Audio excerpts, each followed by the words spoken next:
moi, je vous dis que je ne peux pas travailler avec Paul Biya.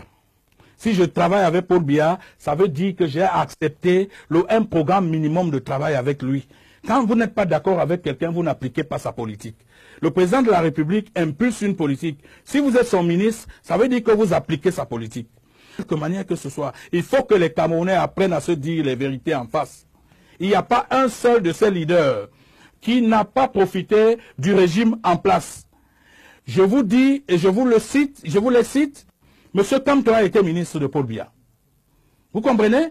Alors, moi, je ne comprends pas qu'est-ce que les gens... Il ne faut pas créer de confusion. Vous ne verrez pas Marine Le Pen aller travailler pour Hollande. Vous ne verrez pas Marine Le Pen aller travailler pour Sarkozy. Alors, si ces gens ont travaillé avec Paul Biya, c'est parce que de quelque manière que ce soit, ils ont accepté un minimum de plateforme de gouvernance de Paul Biya. Moi, je ne peux pas devenir le ministre de Paul Biya. Tout ce qui m'a été proposé jusqu'à ce jour, j'ai dit non, parce que ça ne me plaît pas, je ne peux pas travailler avec Paul Biya. Je ne serai pas à l'aise. Je voudrais dire que j'ai été maire parce que j'ai été élu par les populations de Penga. Très bien. J'ai même fait l'objet d'un décret de Biya.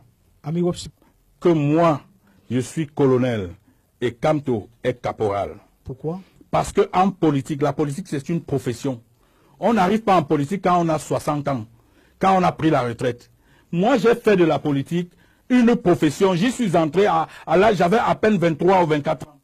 On n'entre pas en politique quand on a pris la retraite. Les gens qui viennent en politique, quand ils ont déjà plus de 60 ans, ce sont des retraités qui viennent s'essayer à autre chose que ce qu'ils ont fait toute leur vie.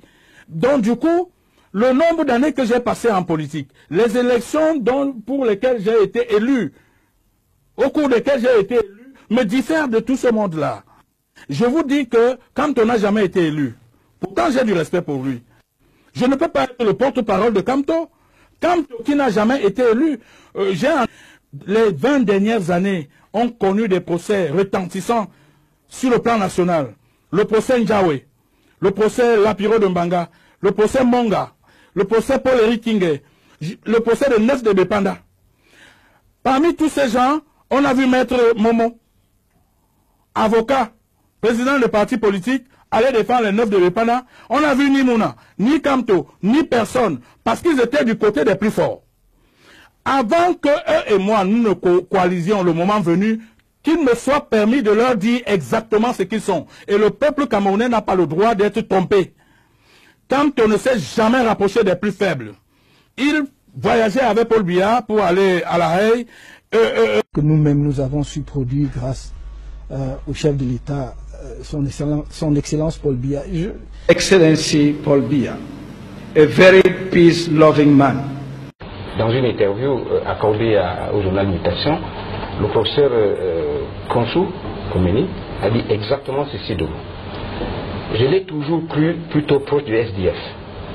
Je l'ai par la suite compté parmi les opposants qui ont rejoint le président Paul Biya. Il vient de prendre la tête d'un parti politique.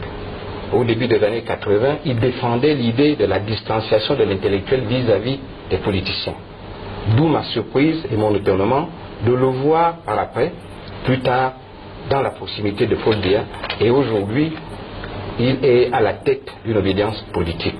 Les revirements successifs du ministre Kamto me semblent quelque peu embarrassants dans la mesure où ils traduisent un important déficit de fidélité, de loyauté et en conséquence de crédibilité.